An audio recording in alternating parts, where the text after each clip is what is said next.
Hello, leaders of the world. Welcome to Spread Love in Organizations, a podcast for purpose-driven healthcare leaders striving to make life better around the world by leading their teams with genuine care, servant leadership, and love. I'm Naji, your host, having the pleasure to be joined today by Kate Isaacs, scholar, teacher, and strategy advisor who designs organizations and stakeholder partnerships for people and places to thrive. Kate draws on design thinking, system dynamics, and developmental psychology to help leaders create conditions for collective intelligence, agile performance, and transformative change. Kate is a senior lecturer at MIT Sloan, where I had the pleasure to take her course on Nimble leadership. Her work on that topic was selected for publication in HBR at 100, the most influential and innovative articles from Harvard Business Review's first century. Congrats, Kate, for that. Kate also consults with organizations in all sectors on strategy and culture change, and she specializes in designing peer-based learning experiences and facilitating multi-stakeholder collaborations. She is a frequent author on topics on leadership, innovation, systems change, multi-stakeholder collaboration, and corporate sustainability for publications including the Harvard Business Review and the Sloan Management Review. Kate, it's so great to see you again and have you with me today. Great to be here. Thanks for inviting me on. Your class is still living in my head with the different great frameworks that you gave us and you taught us for us to be better as leaders and teams. And I told you some of those I already applied. But before that, I want to learn a little bit more about your personal story and how you became this inspiring thought leader, thinker, and change maker. Well, thank you for the kind words. I'm happy to share a little bit about my journey. I am really driven by a passion for connecting people to who they are and their deeper purpose and to each other and to living and expressing that deeper purpose. I grew up all over the country. Our family moved around a lot. And I was always struck by the fact that the world is such a beautiful place and human beings are capable of such extraordinary creativity and beauty. And we are also capable of such destruction and evil. And I saw those two things happening. For whatever reason, I was just always very aware of our capacities for beauty and good and evil and ugliness and destruction. And it was really hard for me to hold those two things simultaneously. It was created a lot of tension for me as a child where I'd be out exploring the world. I love nature. And suddenly I couldn't walk on my front lawn because it had been sprayed with chemicals. And they said, keep off the lawn. And there was all sorts of trash in the woods where I like to walk, and things like that just got me thinking at an early age about who are people and how is it that we're capable of such different expressions. And furthermore, then as I grew up and got older and I studied biology because, as I said, I was interested in nature and the natural world. I thought I would be a forest ecologist or a marine biologist or something like that. And as I went along in my career in education, I was more and more interested in human beings and how do we function and how do I help enable people to connect with the part of us that is capable of such extraordinary things and such creativity. So I became a social psychologist and work with leaders and organizations. And just as if like if you work with an individual or work with myself, starting with myself and change my paradigm or my ability to express my purpose and clear some of the cobwebs out internally so I can do more of what I feel I'm here to do on the planet in my lifetime.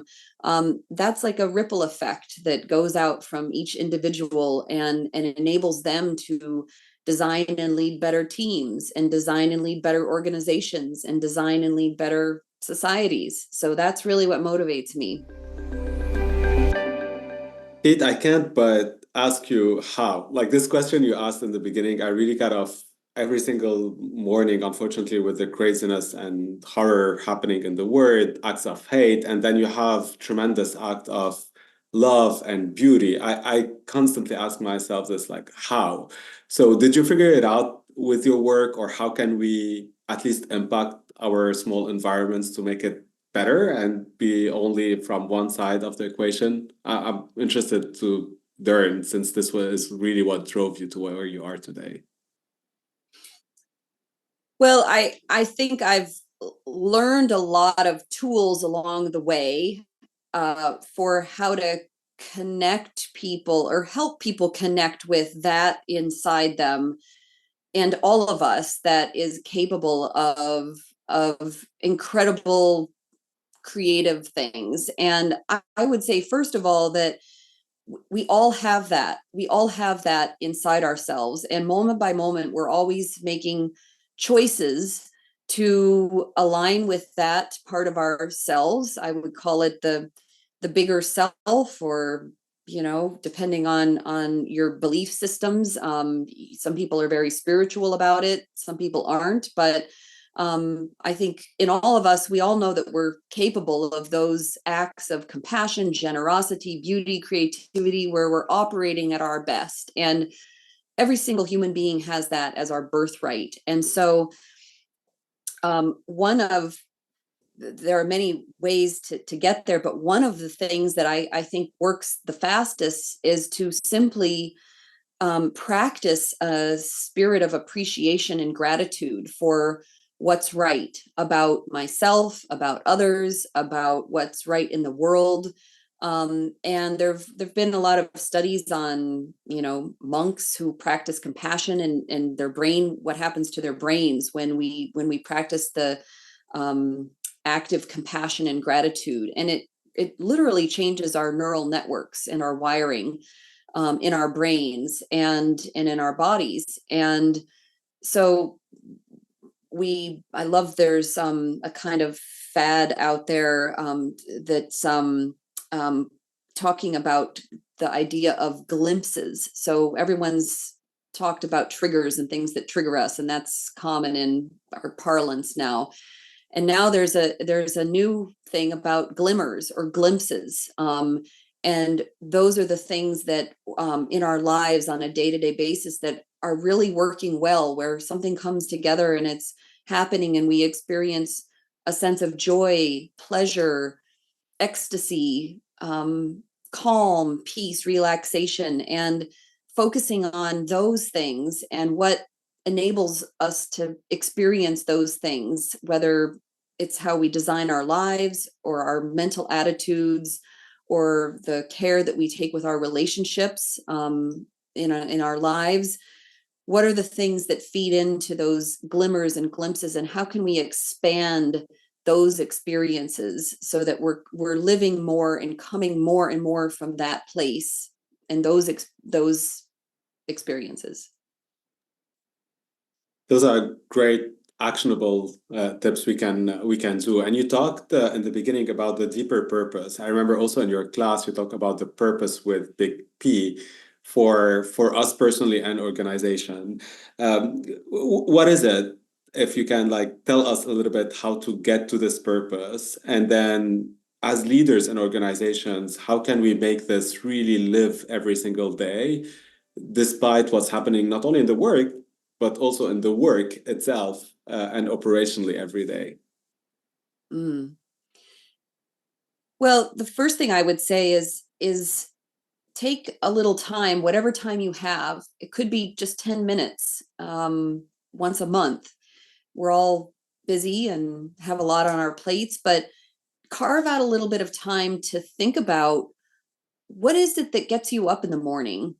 Why do I get out of bed and go to work? Really good question is, what's the contribution that I want to make? Some of those questions need our attention. And when we're too busy just running around and doing the things that we do, and we don't allow any time, most of us don't allow much time for that kind of reflection.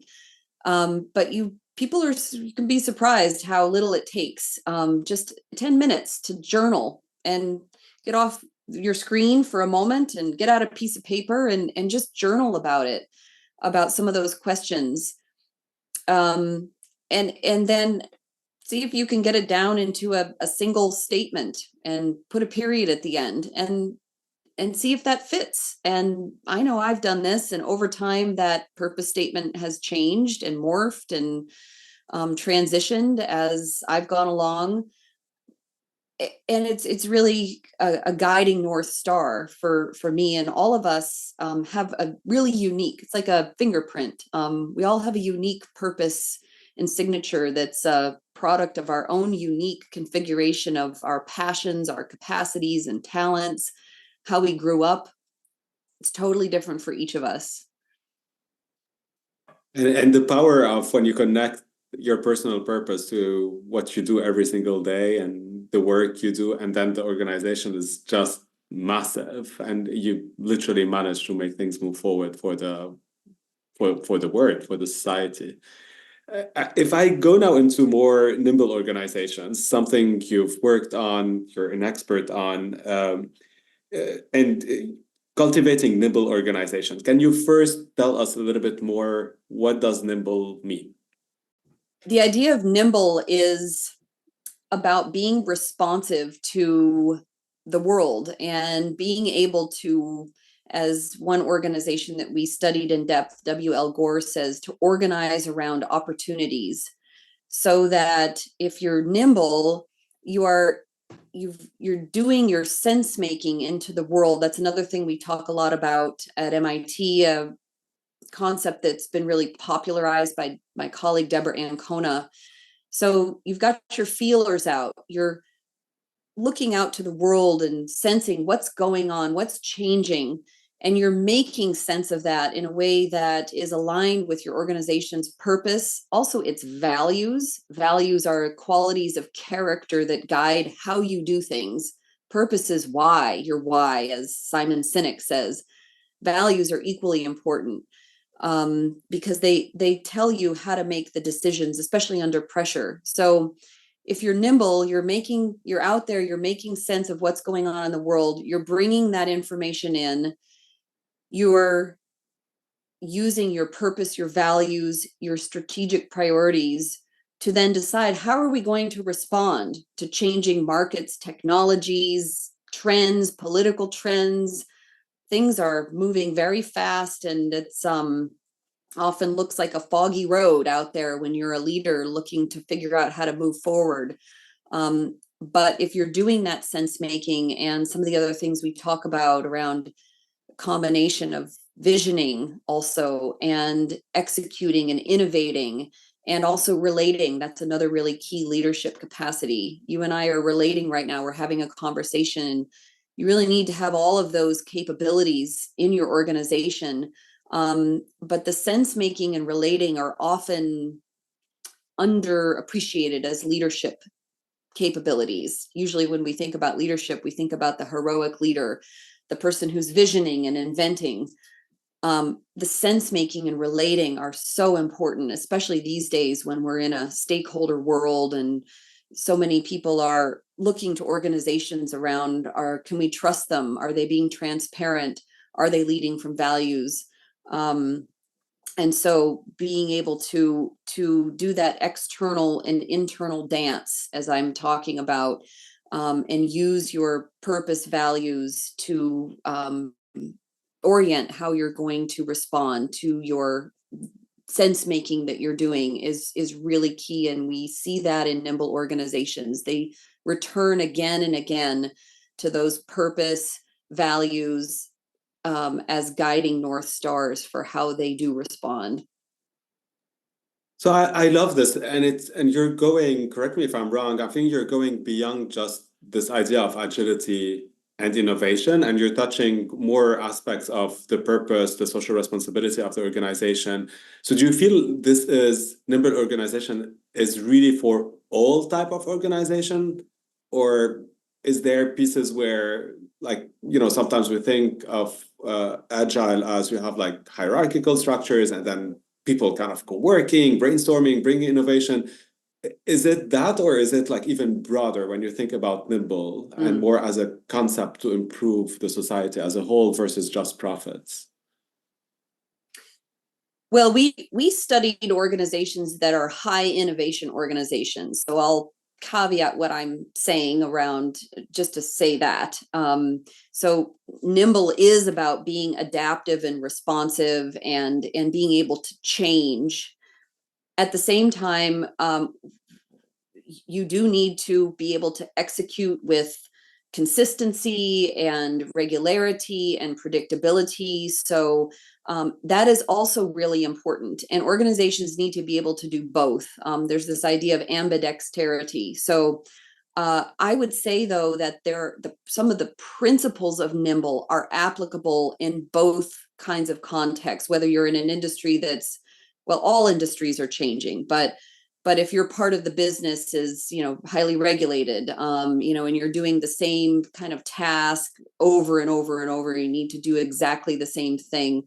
The principles are still applicable, and that fundamentally Nimble is about pushing decision-making authority down as far as you can in the organization and giving people autonomy to make as many decisions as they can in line with how the organization is expecting to carry out its strategic priorities.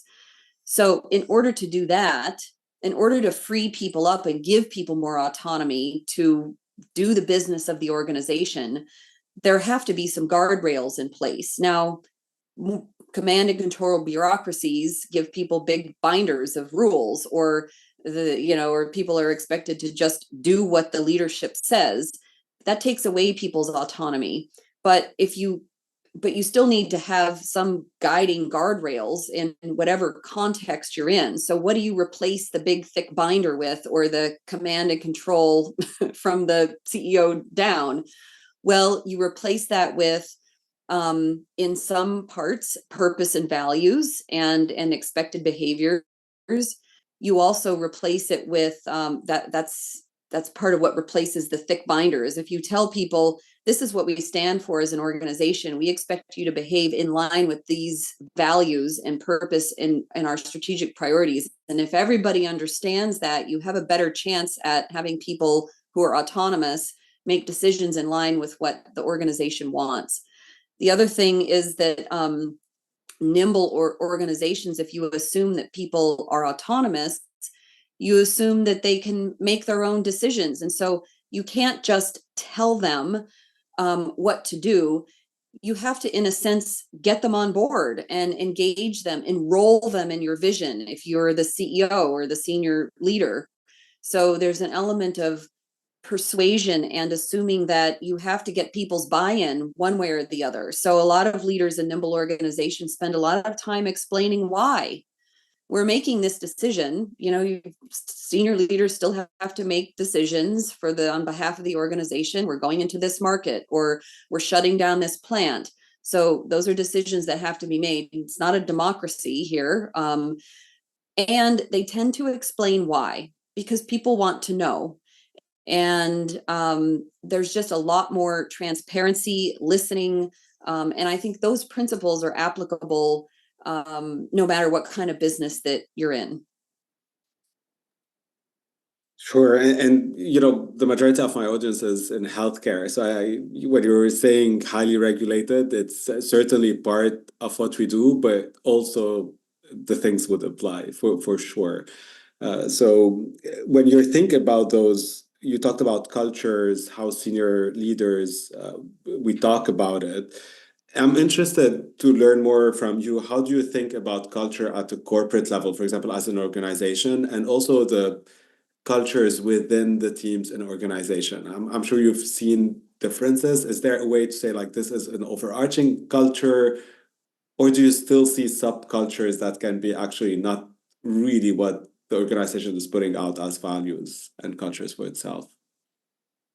I think you're absolutely put your finger on it in terms of there are many subcultures in organizations all over the place. Culture is not a homogenous thing at all. At the same time, there is a dominant culture in the organization that you can usually pick up. You can usually pick up, and you can actually diagnose it. You can measure culture in different ways. And depending on who is leading a particular unit or function or team, that individual, it's the ripple effect of an individual's fingerprint or footprint, if you will, on a team or a unit.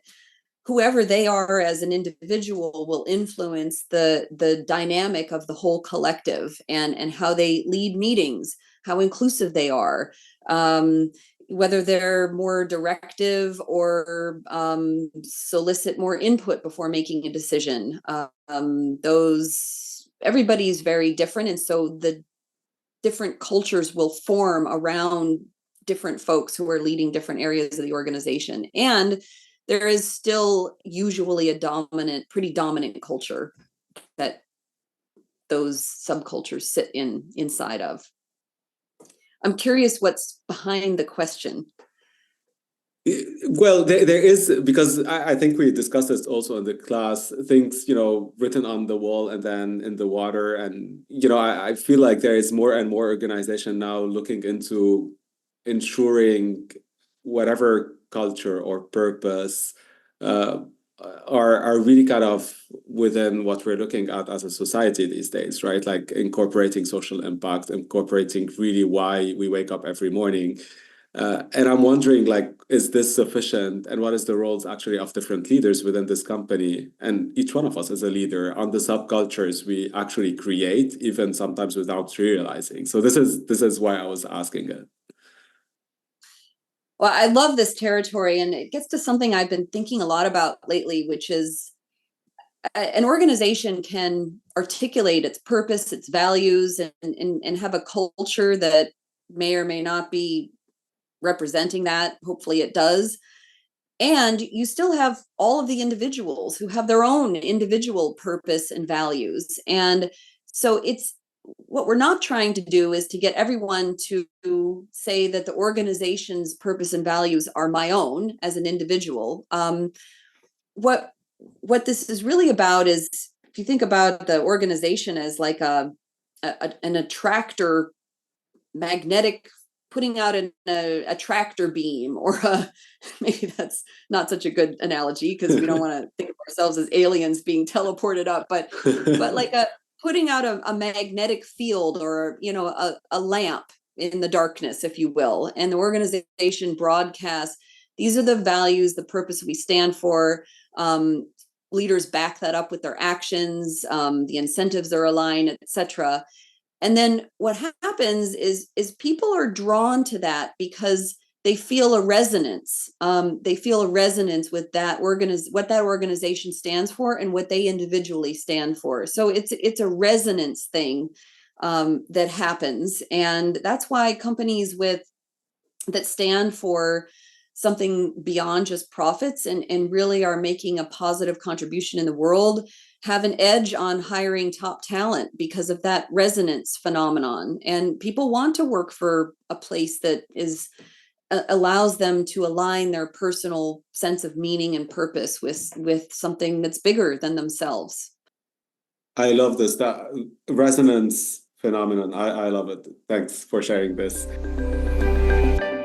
I'm going to now move into a section where I will give you a word and I would love your reaction to it. The first one is leadership. What I'm thinking about is an exercise I did with my students in a class I teach called Discovering and Developing Your Leadership Signature. And I gave them a sheet of many, many different definitions of leadership. Some was about influencing people. Some was about developing people. Some of the definitions were about producing outcomes. I don't think there's any single definition of leadership that I would say this is it.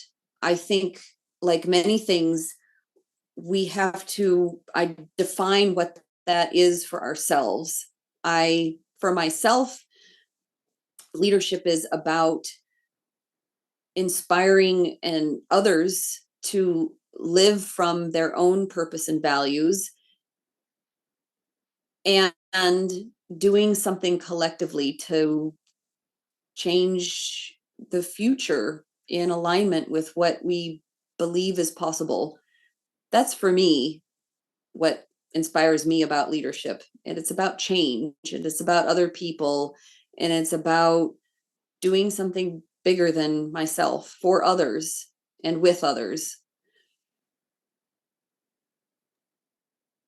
What about polarities? Oh, one of my favorite topics.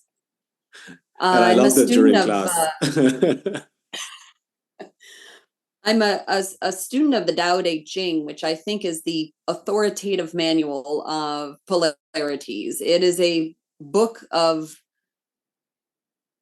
opposites, and I think if anyone who really wants to understand polarities could take a deep dive into the Tao Te Ching. Several thousand years old commentary on polarities. They're found everywhere in the world, in our bodies, in nature, in organizations, and they're absolutely the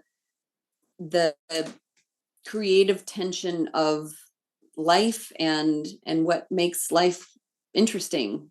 One of the most fundamental polarities is our breath. We breathe in and we breathe out many, many, many times a day, and we have to do both of those things in order to have a healthy, functioning body and mind.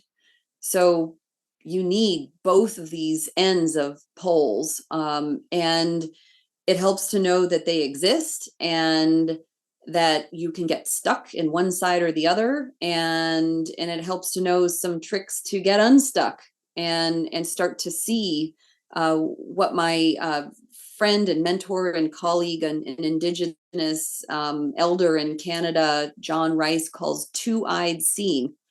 So that you can begin to see the other side of the polarity and the validity of it, and get disembedded from an over identification with one side or the other.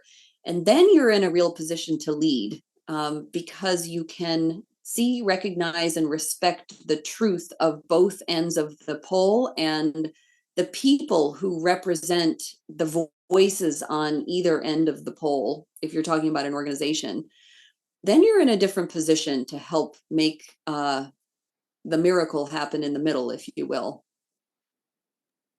I love it. And I really enjoyed when you talked and taught us about polarities. Can I double click with maybe a tangent to this? When you're saying, so the leader's role or the power and the magic happens when you see those two polarities for you to be able to take a decision. There is more and more ideas about should you take sides when it's polarities really kind of splitting the word, as we're saying. Like there's a lot of polarities today in the word that are social issues. How do you think about this for leaders? Is our role to see those polarities and ensure people can speak up, they exist, and we understand them? Are you one who would advocate we need to take a stand, take a side? How do you think about all this in our current world? Well, given what I just said, you probably could predict that I won't say that you need to take a side, because as soon as you, quote, take a side, you're missing all kinds of information and intelligence that the other side can provide. And so one of the things I have studied, I think I mentioned this in class, is the abortion debate. And I studied a dialogue where 6 women spent 5 years in secret conversation because at the time, the topic was so highly charged, as it is again today, that they couldn't meet publicly. So for 5 years they met and talked about this. And I think it's a hopeful story, because they didn't ever see eye to eye on the issue itself, they still were very firm in their beliefs that their point of view was the correct one. But what they realized is that they could still have a respectful relationship and a civil dialogue, even though they had very different beliefs. And they also realized that it was very interesting to talk with people on the other side and to really understand where they were coming from, even if they didn't agree with them, because it taught them so much, as they said, about their own beliefs and why they believed what they believed. And fast forward, that was back in I have to recall the exact date, close to 20 years ago, that dialogue was happening. But fast forward today, there's an organization called Braver Angels, which is hosting a lot of, quote, red-blue dialogues, so that they can create a space for people to just simply hear what the other folks on the other side of the political divide believe and why. And they hosted some workshops around abortion in Kentucky, of all places, very politically mixed environment. I mean, of all places, meaning it wasn't like it was a very politically mixed environment, is what I mean. And they were able to reframe the debate away from having people argue about whether their point of view was right or wrong into what's the problem that we're trying to solve here. And what everybody could agree on was that no woman wants to have an abortion. No woman willingly wants to have that happen in her life. And so what they could all agree on was that they all wanted to help prevent unwanted pregnancies. They wanted to help women prevent that from happening. And so what could they do to help women prevent unwanted pregnancies? Well, they agreed on two moves. One is around sex education in Kentucky schools, and the other was around long-lasting contraception. And this was a group of conservatives and liberals, reds and blues, who came together and agreed on that. So it's just an example of how reframing the problem that you're trying to solve allows you to, maybe not totally let go of your beliefs around a particular issue, but still lets you move forward in a productive way, because you've identified something in the middle, that common ground that you can work on together. I love it, Kate, and I'm just such a big believer in this. We did actually end up doing healthy conversations and healthy debates and with my classmates during MIT during these tough moments. And this was the whole idea, where we can bring our differences and actually have healthy conversations for us to move forward as a society and as leaders. So I love your example. The third word is storytelling.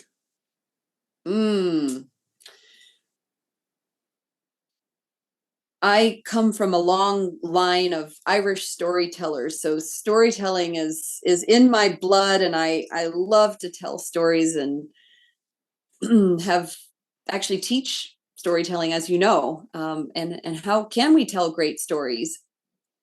I think that storytelling is a bit of a lost art, and it's coming back because people are realizing how powerful it is to change minds, to change hearts, and to make connections with the people that were our peers and folks we're trying to lead or influence, whether it's up or down in an organization.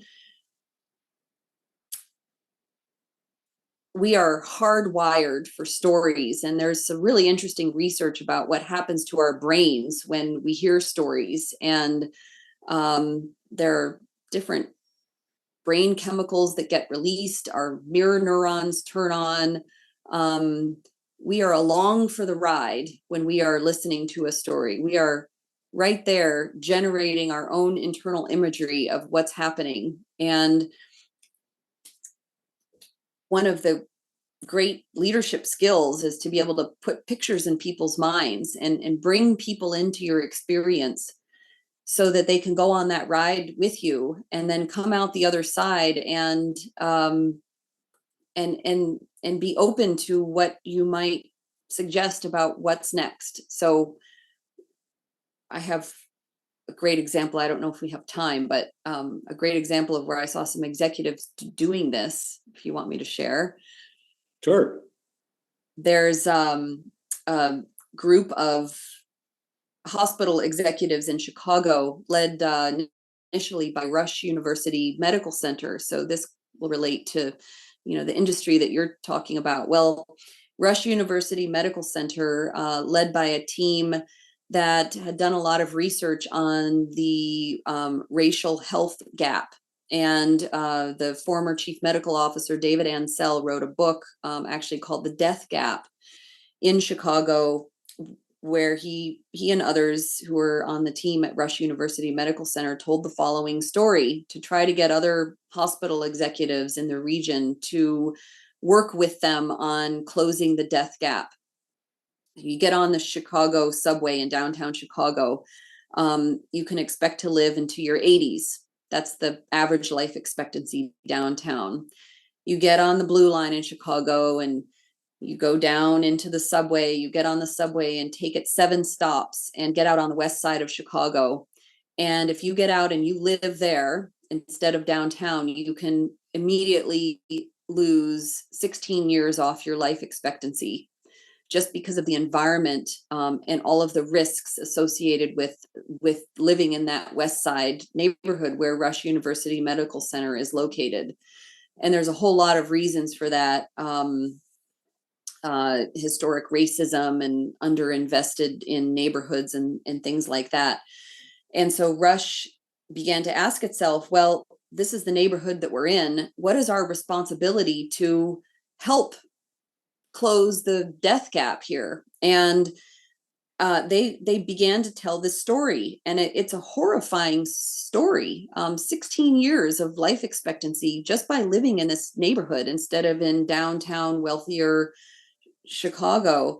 And that story, which put pictures in people's minds, lit a fire under the other health system executives in the region. And so they got together and decided to do something about it. And one thing that came out of that was to launch a new nonprofit called Westside United, which is committed to systems change and all sorts of systemic interventions into the community to basically help people live with greater health and safety and a sense of well-being. So it's one of my favorite examples of where a really clear story coalesced people around a collective agreement that this has to change. We're going to put some money into it. And they've attracted many millions of dollars to do this work in the West Side neighborhood of Chicago. It's incredible. Well, thank you for sharing this powerful story. The final word is spread love in organizations. Spread love in organizations. I am actually really happy that we can use the L word in business now, because it used to be a no-no. It was a 4-letter word that nobody was willing to say. But, in the end, what's the point if it's not about love and loving what we do, loving each other, loving our customers or our patients? If you're in healthcare, why do we do anything in the end? Why do we do anything in the end if not for love? I wouldn't say anything more other than that. It's all about love. It's all about love. And I will say I love it. I don't know if you can say it in corporate, the L word, but for sure I'm saying it. And I really love that you also push for it. So any final word of wisdom for leaders around the world? I think for me, the next decade is going to be going deeper into the territory of how do we use our intuition, our awareness of what our bodies are telling us, our emotional intelligence, all of the kinds of things that aren't about data and but are intangible, and I would dare say perhaps a more feminine way of leading. I will be going into that territory, and I would just invite people to start to pay attention to, what is your gut telling you? Yes, we need data and we need to have good logic and reasoning. I mean, I'm at MIT, I'm trained up in that. And you have to pair that with an intuitive gut sense, paying attention to, where do I feel alive? Where is the energy in whatever I'm trying to do? What about passion? Those dimensions of human experience are so important. Where do I feel joy and pleasure? It goes back to that thing we were talking about glimpses and glimmers. And I would like to really elevate that as part of what leadership is about. Go to where you feel most alive and do that. And pay attention to where you and others are most alive, and expand that space, because that is where change will happen, and that's where the future lies. Where do I feel alive? Thank you so much, Kate, for being with me today and this incredible discussion. Thank you. Thanks, Naji. Thanks for having me. Such a pleasure.